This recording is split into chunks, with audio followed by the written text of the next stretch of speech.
উস্তনে হান্নানা একটা খেজুর গাছের নাম, যাকে ধরে খুতবা দিতেন রাসূলে আকরাম, যাকে ধরে খুতবা দিতেন রাসূলে আকরাম।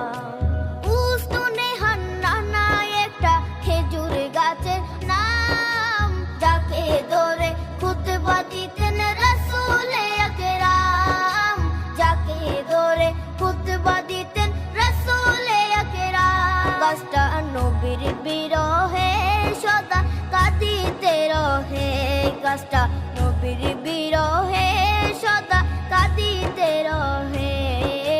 হতবাক হই দেখে যত সাহাবায়ে কেরাম, হতবাক হই দেখে যত সাহাবায়ে কেরাম। নবী রহমতে আলম